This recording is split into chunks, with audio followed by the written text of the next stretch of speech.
Work moves fast. From emails and reports to proposals and updates, you're expected to think clearly, write confidently, and get it right the first time. And every message counts. That's where Grammarly comes in. It gives you everything you need to think, write, and finish in one place, or anywhere you type and text. You'll never have to switch tools or tabs. Grammarly's AI agents are built for how you work and where you work, so you can find the right words, adjust your tone, and predict how your message might land before you hit send. Your ideas will get a boost while still sounding natural, credible, and just the way you want. For nearly 17 years, Grammarly has been the standard for responsible AI. It's the premier writing tool that 93% of users trust to get more work done. In a world of generic AI, don't sound like everyone else. With Grammarly, you never will. Download Grammarly for free at Grammarly.com. That's Grammarly.com. This episode is brought to you by Progressive Insurance. Do you ever think about switching insurance companies to see if you could save some cash? Progressive makes it easy to see if you could save when you bundle your home and auto policies. Try it at Progressive.com. Progressive Casualty Insurance Company and Affiliates. Potential savings will vary. Not available in all states. And I build in time off with my podcast. I'm not going to allow myself to be beholden to it. So I take time off during the holidays. Yeah. I take time off in the summer, and I just create seasons with it, because when it was the race to 100, it felt like I had to record 3 podcasts a week. That was overwhelming. And it actually affected, my work and other things. I maintained that commitment and we did hit that number. But I didn't want to feel beholden to having to do that content creation when I wasn't feeling it. So I think giving yourself permission, and I think this goes, business wide, but giving yourself permission to understand or feel into what is not working and what's not feeling succinct, so you can create a better version of whatever that is later on. Step into the world of success with your brand amplified, the ultimate podcast designed to unravel the intricacies of thriving businesses. I'm your host, Annika Jackson, and I'm on a mission to uncover the stories, strategies, and secrets that have propelled entrepreneurs and business leaders to success. I am delighted to have Jenny Wright on the show today. Jenny, you have many hats, many roles. As I think many of us do when we're entrepreneurs, we're always thinking about the next thing, and should it be part of our existing business? Should it be something separate? And we were also talking about hiring staff and how we both have been hiring people this spring to make sure that key roles are fulfilled and people are in the right roles. And this takes us a little bit to some of your journey, because you went from corporate to decided going into freelance, into the ventures that you have now. So can you talk a little bit about that story and that journey? Absolutely. And it's really great to be here. So thank you so much. I don't think anybody's journey is linear. I just don't think that happens in this day and age. I don't think people, or if they do, they're very lucky. I just feel like a lot of people say, I want to do this, and then whatever curveball comes their way. And I definitely have had a couple curveballs. Leaving corporate was sort of a bit of a challenge, I think, for anybody. But luckily, I had some runway when I left that allowed me to kind of figure out what my next steps were going to be, which I had no clue about. I honestly thought I was going to go back to corporate. But I also discovered that I don't think I am corporate material, definitely an entrepreneur. And I actually started as a VA on Fiverr.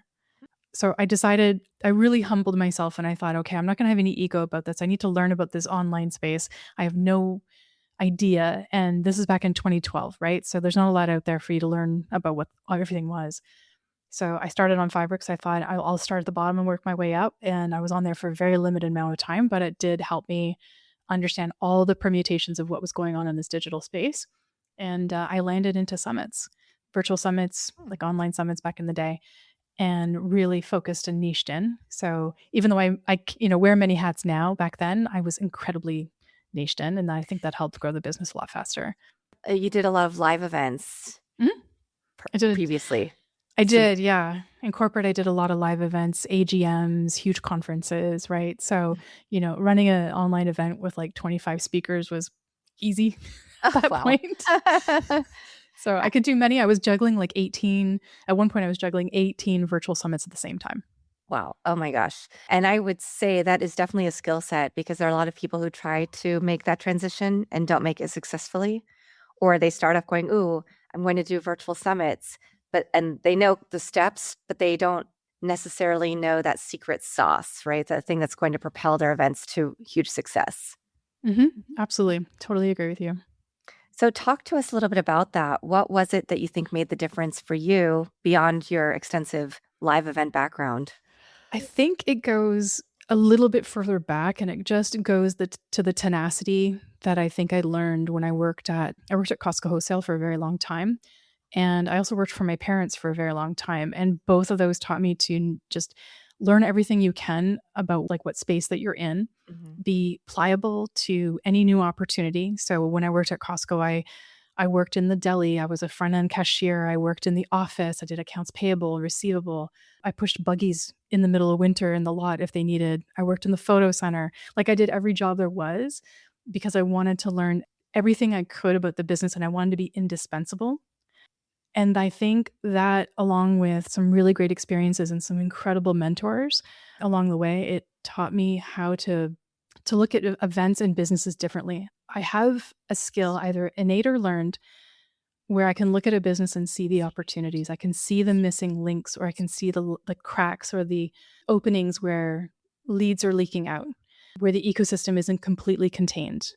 And so it allows me to look at a business really quickly and see those opportunities and then make really keen suggestions as to how to fix, create, become the ops dev person and figure it out. That's so fantastic because I think that is one of the hardest things to do. I know I get barraged with so many companies that want to help me book more calls. And like, where am I going to fit them in my schedule? And how long is this process going to take? And how much are you going to charge me? And what if that process isn't organic to the way that I run my business? And so there are all these questions we have to ask ourselves. And then if we do get inundated, it's not always, like you said, the qualified leads. It's not always the right people coming to us. And kudos to you for also tackling so many different roles. I did that early in my career as well.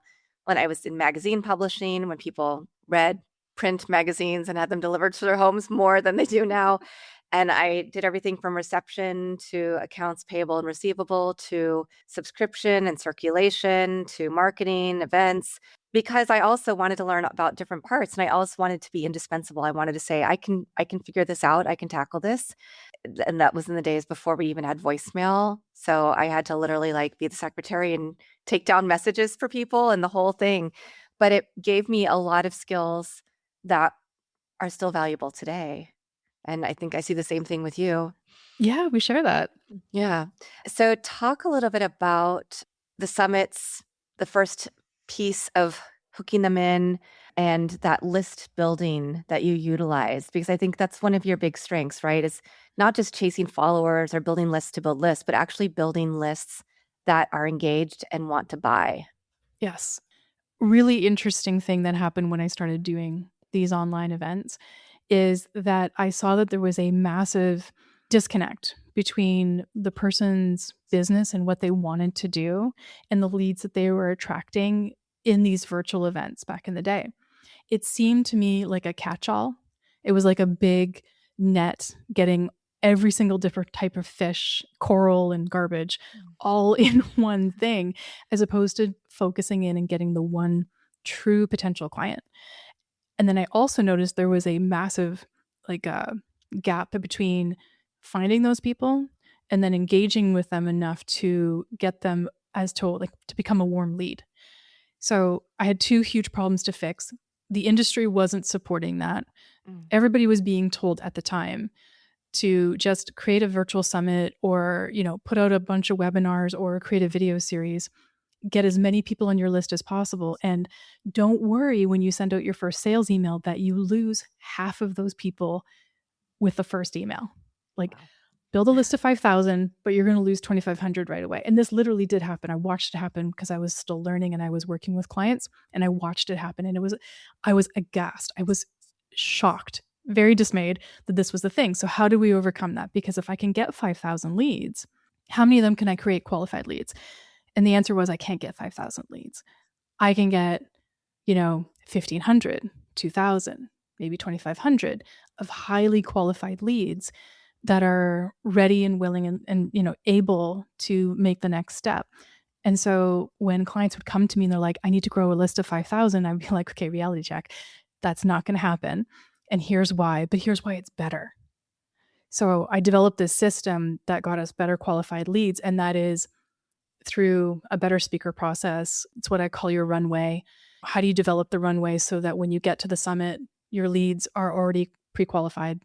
And then after the summit or event, how can we get that sales process from like a 6 week, because it was 6 weeks at the time, how can we get it down to a 2-week process? How do we create a sales event built into your online event like a summit? And then that sales process is already happening. And then I got really smart. I don't know. Maybe it was smart. Maybe it was luck. I don't know.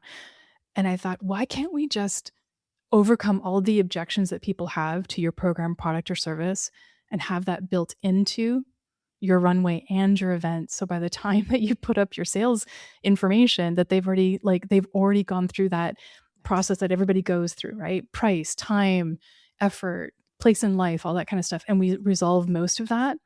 And we whittle down those potential leads even more until you're left with that core group. Yeah, that's fantastic. And going through some of that process myself, and I've realized, I mean, part of what I've gone through recently is deciding that I have a certain offer, testing it out, deciding, okay, that's not quite the right offer I can do it, but it's not what I want to offer the world. So then testing something else and realizing, okay, this works really well. People are already saying great things about it in the beta test, but I'm underpricing it. And because I'm adding so much more value, and then figuring out then if I'm pricing it up. And so I'm going through that process right now of looking at what my growth team is, put out for all the cascades. And here's how many people will get in who are highly qualified, but then here's how many people will actually get to sign up if you do it at the higher price point per month. And it's worth it, but it is such a process. And you really have to go through all of those stages and make sure you are putting the right messages and making sure that they really are qualified to be there. And there are so many other programs out there that aren't making sure, that are just throwing darts at the wall. Completely. And they're actually not creating systems and processes after they've made whatever offer it is, after you've gotten through a website form or whatever it is. They're not creating those processes that people are further whittled down and self-selected. I love giving everybody who comes into my list or a client's list the opportunity to self-select and to choose their own road. When I was a kid, and this is going to make me sound old, I loved the choose your own adventure books, right? So I love it when I can create a choose your own adventure style nurture sequence or automation that people can go, I don't want to hear about this. I'd rather hear about this. Because one of the things that a lot of people do, and this is another issue, is you ultimately, if you're in business long enough, you're going to pivot a little bit about your offers and your programs and your products, right? But then you're still sending those programs, products, and services to the exact same list that may have come in 2 years ago, 5 years ago, 10 years ago, and they no longer want to hear it. So when you create those opportunities for self-selection or segmentation, as everybody calls it, then you're allowing yourself to only speak to the audience that actually wants to hear the thing. And they get to say, I don't want to hear anything about the other stuff. And so most of my emails actually at the bottom will say, do you not want to hear about XYZ program, but still want to get emails from Jenny Wright? Cool. Click this button. You'll no longer hear about it. Yeah. So talk about the process of building up your own list after working on helping everybody else build up theirs and running these summits for them. I was a very bad girl. I worked on everybody else's list but my own. But I think that's the old saying. I think that's something about the cobbler's kids don't have any shoes. So I spent a lot of time building up other people's lists, and building up my own I struggled to find my voice. So I had to spend a lot of time trying to figure that out, especially after leaving corporate. I mean, my corporate job, I talked about drilling and boreholes and how much gold was found in an ounce of, blah, blah, blah.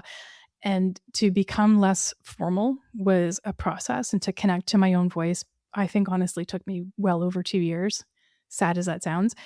But building up my own list was also a process of overcoming a bit of my own ego and a bit of my own lack of confidence. So, I was always liking to be the one behind the scenes, being in front of the camera, being on all those different things. So I actually challenged myself. I said, okay, I got to get over this fear of being on camera.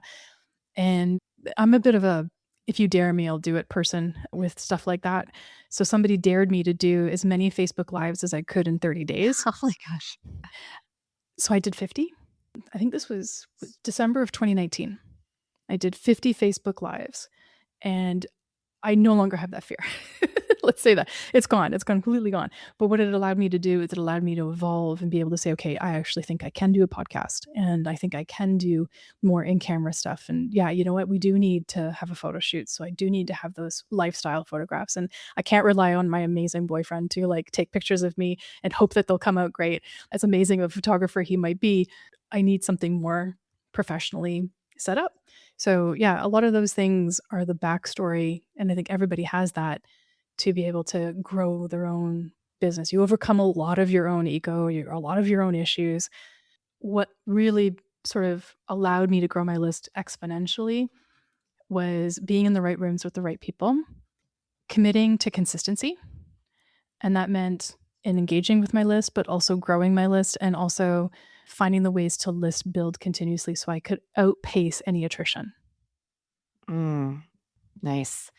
I've seen some of this in research that you consider you are an introvert, right? So that also kind of plays into some of this. And it can be really hard to get over that hump because I love teaching. I love public speaking. I love interviewing people and doing podcasts and coaching.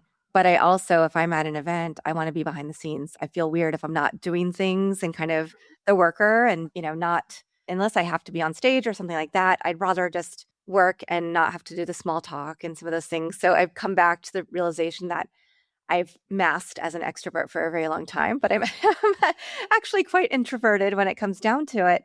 And I think people find that surprising probably with the line of work that you do as well. They wouldn't look at you and say, but you've done all these things. Mm-hmm. Yep. They absolutely don't. And you wouldn't know it to meet me in person. You wouldn't know that. Only the people close to me, my family, they know that I'm that person, that I'm definitely more introverted. My partner knows that because we'll do something with a lot of people and he'll look at me and he'll be like, social battery. And I'm like, 0. Can we please go home? And he'll know that. But for the most part, I will absolutely not show that in public because you try and connect with people. And I know it's for the better good to try not to be that person as much as possible. Yeah. But then I embrace it when I'm home. Yeah. Nice. It's really interesting that you chose December 2019 to do that series of Facebook Lives because then obviously, and you'd already been working on virtual events and then the world shut down and everybody's now clamoring for virtual events. So did that help drive your business? Did it help you solidify, I have these frameworks, I'm going to pour into this? Mm-hmm. It did actually. My partner and I were actually on our way to go skiing in February of 2020, in the early part of February.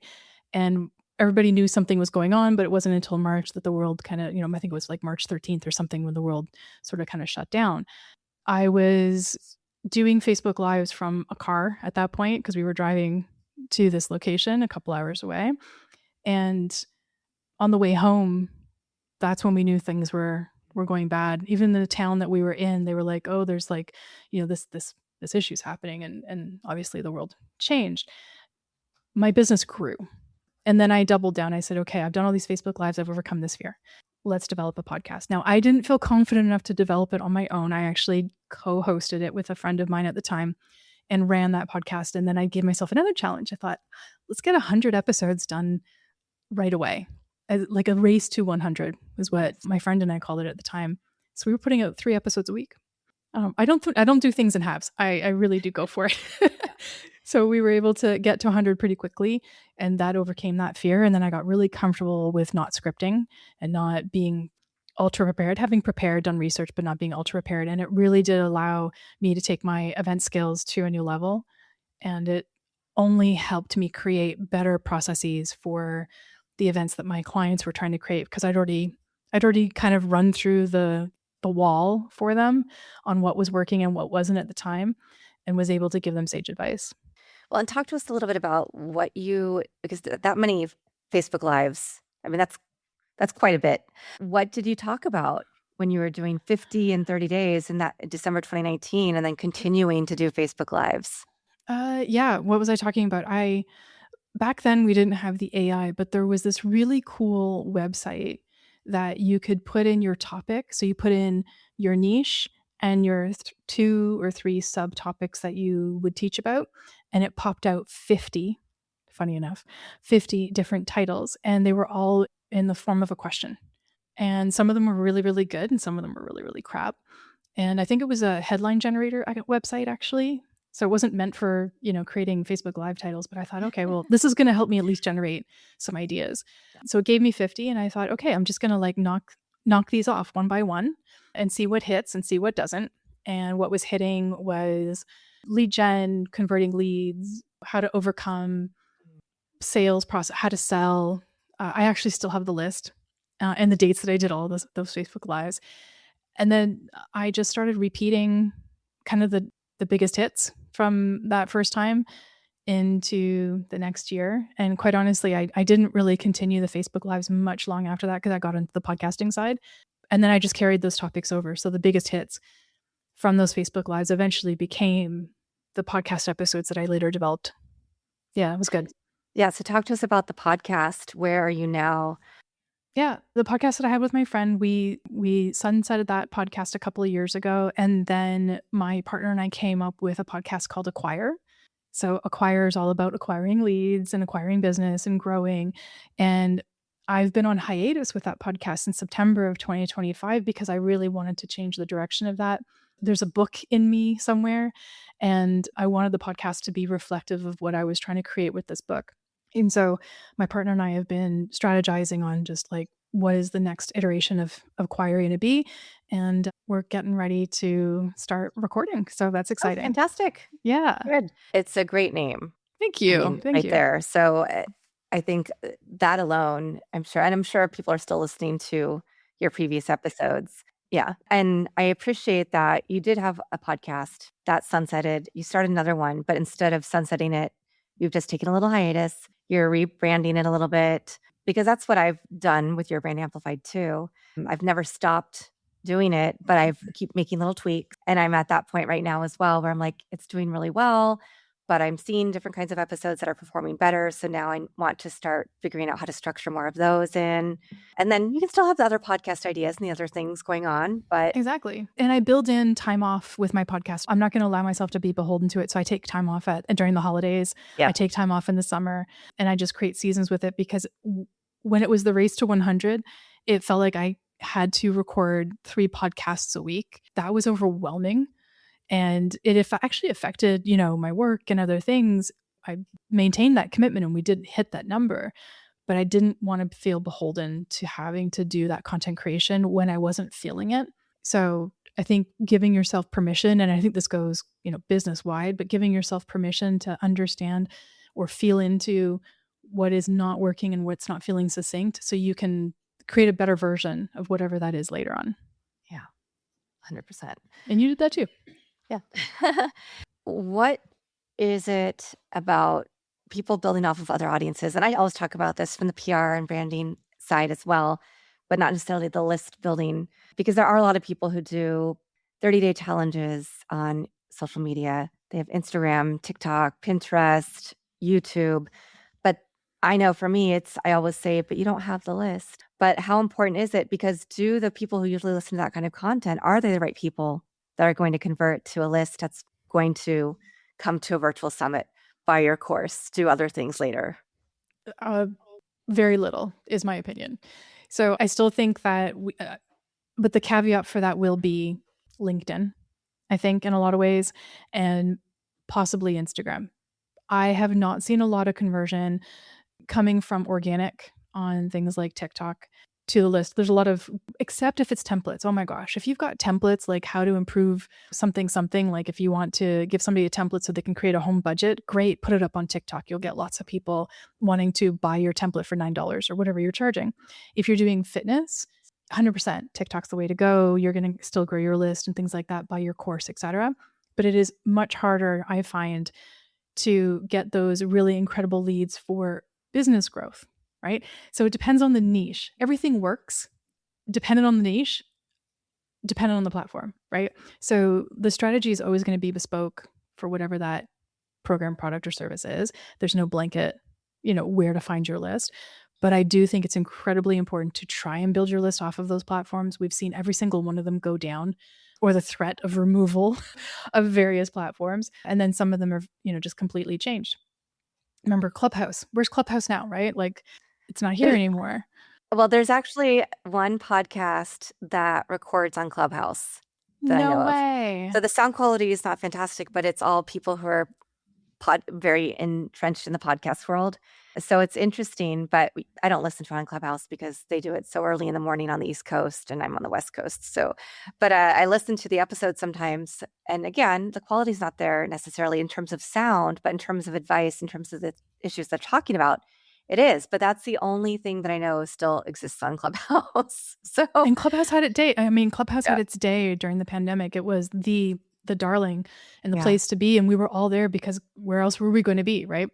I love the fact that out of all these different permutations of what goes on in the world, we still fall back on the major marketing points that have been around for decades, right? So the platform might change and the way that you present it might change, but the concepts in marketing really haven't changed from what they were teaching 30, 40 years ago in college or wherever you were learning marketing. You get your MBA or whatnot. So it still all works. It just has to be platform and niche specific.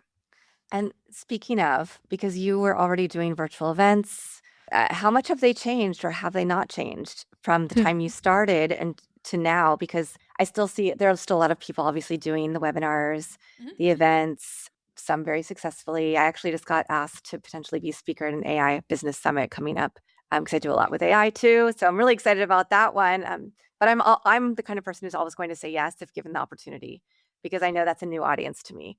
So I'd love to hear your perspective on what you're seeing most successfully, perhaps, for traditional businesses these days. Again, it's you're going to be filling out your virtual tool bag of tricks with some of the same things that have been happening and working for a very long time. Some still work. So what has changed the most is the platforms, right? So we used to run virtual summits off of instant teleseminar, right? So that was like a platform way back in the day that was just audio only. And it was honestly, it was like a conference software and that's what it was built for. But we used it for summits. There's a lot of one and done summit products out there. You can build your whole summit in it. I don't love those because when your summit's over and you only do a summit for you work on it for 4 to 6 months and then you take a break, unless you're doing a summit every, I don't know, 2 quarters, then having just a summit software doesn't make sense in my opinion, because all that content lives on a platform where nothing else is connected to it. So I would much rather build in a platform like GHL or Go High Level because it has a lot more versatility. So platforms have changed. Formats of interviews really haven't changed that much. The topics have changed, but the format of an interview really hasn't changed. And what works, it hasn't really changed. There was a whole period where people were like, I don't want to be the interviewer because even though I'm the host, I don't want to interview because I'm too busy with my time. And they would hire an interviewer to do it for them. That doesn't work. Never has. And probably never will. Interviews that are fluffy don't work. Small, intimate conversations do work. Panels work. Live works, but not running it as a conference. So not saying this is the ABC XYZ conference or summit, and then you have you have a talk at 9, 10, 11, 12, 1, and so on. Those don't necessarily work as well because people just don't have the time anymore. During the pandemic, it did. So it had a brief time where it actually worked because we were all not going to conferences. We were doing them online. And so that method worked, but it doesn't work anymore. So we're back to pre-recorded mostly with some live component. And what is really working really, really well is chapter books. So hosting an online summit as a host and getting your speakers' conversations, whatever those videos are, having them transcribed, getting them edited, and turning that into a chapter book. And you're all published authors on Amazon. Okay, nice. Yeah, it's really fun. Yeah, that sounds fun. And that's something I haven't heard of before. So I've heard of the more traditional, hey, we're going to do, we're all going to do a book together and I need your chapter by this date and all of that but that's such a great concept because then you're getting, it's not hopefully too rehearsed. It's really natural flow and authentic. And you get to use AI. right? So AI can help us write those books. Then you're getting a finished chapter instead of like back in the day, clients were hiring me to ghostwrite the chapters of the book from the summit interviews. Great for me, Yeah. but really long process. And now we can throw all of that into Claude, have a really good output of what that looks like, go in, manually edit, copy edit, so on and so forth, remove all the M dashes, please, for the love of all things, remove the M dashes and the negative framing that all AI just seems to do. And right now, all you have to do is pretty much get a copy edited and get a cover and off you go. Yeah. As an academic, we do use M dashes, so it's hard to not use them because I use them too. I have an English degree. I don't talk about that much anymore, but I have an English degree. I learned how to use M dashes properly, but I just find that everybody thinks that if you see an M dash, it's now AI, and that it hurts my little academic heart. Same. Because there's still a reason why to use them, just like there is the Oxford comma. But but you just have to tell your AI not to use it because everybody's going to assume you're using AI. Yeah, exactly. Landing pages, that's another part of this process, right? And you've done many, you've optimized hundreds, probably, if not thousands. What's one thing that is something that turns people off immediately? Speaking about negativity, that where it can be the best landing page in the world, or we think it is, but then there's one thing that the founder, the entrepreneur wants to have on there that they just absolutely shouldn't, or any other examples that you want to share. Absolutely. I can tell you 3 things off the top of my head. One of them is having the volume on any video. Oh. Any video. The volume on when you go to the page will kill people because it makes them have a jump scare. And if they're at work or if they're in a place where it's loud or if they're, whatever, and it happens, they're trying to like mute the thing. So that's one thing. Using a font that people can't read or that is a struggle. That's the thing. Using colors that make it for people who can't read it properly. So not having enough contrast is really bad. So using a really light gray on a white background, that hurts. And the other thing is a page that is visually not appealing.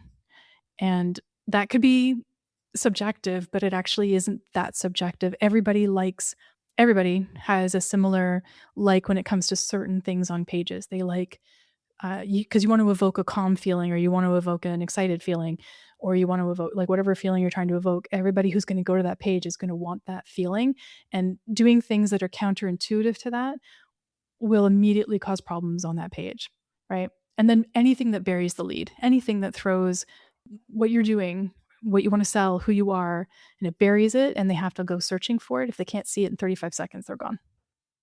And that's longer than I would think people would stay on. Yes. Taking an average, I mean, most people say it's like 8 seconds, and it is. But if people are warm leads, then you could get more time with them. So if your font is really good, like easily, read, if your hero image and everything above the fold catches their interest, you've got 38 seconds to get them to peruse a little bit further down, in my opinion. If any of those things don't fit, then you're in that 8 second or 3 second or whatever the current time is that people say that, and then you've lost them, right? So those are the big things that I look for, and I can see them immediately when I go to pages and I do audits so that we can change those so we can create a higher converting page. You talked a little bit about AI. So of course, I want to talk about that. I love using AI tools. I'm using like 4 new to me tools, I should say, between last week and this week. And I'm creating different things, interactive wheels that I can then use as, lead gen. Take this survey and it's going to give you your results and it's going to create a custom plan for you and then put them into a nurture sequence and other things like that. And I'm having a lot of fun with it. So I'd love to hear your perspective on, how much AI is too much AI. Are people just completely writing everything with AI and not using the human in the loop? And where do you see it helping versus harming? Okay, good question. I'm a bit of a moderate on this. I do love being able to use AI. I just recently, I feel like I'm a little bit behind the curve right now, but I just recently got into like Claude Cowork. And as it stands right now, I'm like past my limit and I'm waiting for it to reset. So like get really interested and then it just shuts you down for a bit. But I'm a big believer in using the right tool for the right, the right job, the right process that you need. And I'm all for it to be helpful. and to not hinder you from, from your creation process, from your building process. I was just on a call with a client where they're using Framer to build out website pages so that they're not using something like Lead Pages, which is just not doing things as fast, right? So I love these different AI products in order to be able to facilitate the things that we're trying to do as founders and business owners.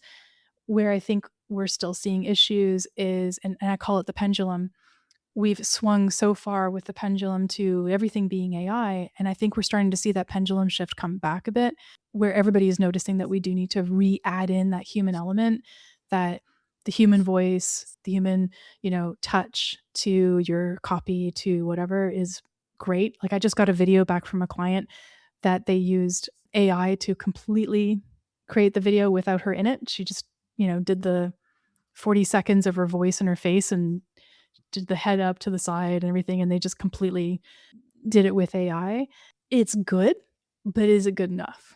Right. And so I'm actually testing that out right now in a funnel where I'm A/B testing. So one page is going to have the AI generated video and the other one's not.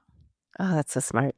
Right. So we're going to see what works, because you can't just say that it will. You have to see what the audience does. I'll put 50-50 traffic on it. I'll throw an ad to it and see exactly who's going to respond to what. And then we can make that decision, right? But it's all about the testing. I can't assume. None of us can. We just have to see how people are going to interact with these things. That's fantastic. I'm really excited. I actually want to hear about the results. So I'll have to remember this. Yeah. Give me 2 weeks and then I'll have the results. Everything needs 14 days for me to kind of see, because, you got to see how these things land with people and you got to see how people interact with it. That's fantastic. And I'm super excited because then now you've given me something new to test out myself. So thank you for that. No problem. A/B test everything. That's what I do. And I wanted to ask, because your method, we like a good framework, is the list injection method. Is there anything else that you want to share about it during this interview that we haven't touched on yet? We kind of lightly touched on it, and it's something I really feel like we need to drive home, because I've given my process a name, but in reality, everything works with consistency. Again, to the right audience, using the right tools, et cetera, et cetera. And the thing is that whatever method you take, you have to give it time in order to season, to try it out, to see how people, try it on and see if it fits, kind of thing. And there has to be a minimum amount of time for that. And it depends on what you're trying to do to be able to see that. So if you're putting out a brand new lead magnet, like you were talking about an assessment or a quiz that gives you a result, you got to try that for 90 days. You have to see what happens in that 90 days, throwing it to traffic and seeing what people do before you start making adjustments. There's just not enough traffic up until that point to be able to do that. I think it's important that when you look at something like a list injection method, which is creating an online event or a virtual event or an in-person event or however you want to do it, to get a whole bunch of people in a short period of time that are highly interested and warm, that method works universally. Brick and mortar, online business, whatever you want to do. A lot of the businesses I work with are a little bit of mix of both. And those list injections work universally. Again, right niche, right product, right platform, all those different things. And so I didn't create anything crazy and new. I just saw what the market was doing and over a long period of time, and just developed a system that works. Consistency is fantastic. And 90 days, I think that's longer than most people give. So that's another really great tip. So thank you for that. Absolutely. So Jenny, I know that we're going to share your LinkedIn and your website. And I believe that you have some free resources. I do. I always have a freebie. Freebies are fun. I have actually a new one. I'm not sure what my team gave you, but we'll make sure that everybody gets the right one. I right now have a lead magnet assessment / creation tool. So you'll get sort of a tool that's going to ask you about your lead magnet. You're going to get some AI prompts that go with it in order to get those answers back. You can put everything into the PDF and you make your own assessment of what it is that you want to create. It just helps you if you want to create a lead magnet, and you should have multiple lead magnets for multiple different things. It just helps you figure out what lead magnet you should be creating and not necessarily the one you want to create. Mm-hmm. Nice. Fantastic. And do you have a favorite quote, mantra, verse, poem, family motto? One that reminded me from this morning, and it has to do with spring. I think it's actually Lady Bird Johnson, who was the Oh. first lady in the States. And I think it was, if you see flowers or something about flowers, then hope, then there is hope. So flowers in spring, then you can feel hope. I'm sure somebody can look that up, but I know it's something about that. I heard it this morning and I can't remember it because obviously, why would I remember it when I'm actually being interviewed about it? But it actually made me feel good today. It was one thing that I saw today and heard that made me feel good, because when you're in Canada and it's the end of winter, spring feels a little far off, and it just made me feel like, hope is around the corner. And it's where flowers bloom, so does hope. Thank you. That's Thank you for beautiful. looking that up. Yes, you're welcome. The nice thing about when we're on our computers doing interviews. I didn't want to look away and look it up. So I was No, like, I appreciate it. So that's a beautiful quote. And I've had so much fun having this conversation. I've learned a lot. And I always love it when I can come on and learn things that I can immediately implement in my own business. So I really appreciate that and your openness to share. So thank you, Jenny. Thank you. We have so much in common, which was really fun to talk about it. as well, right? So thank you this so will be much.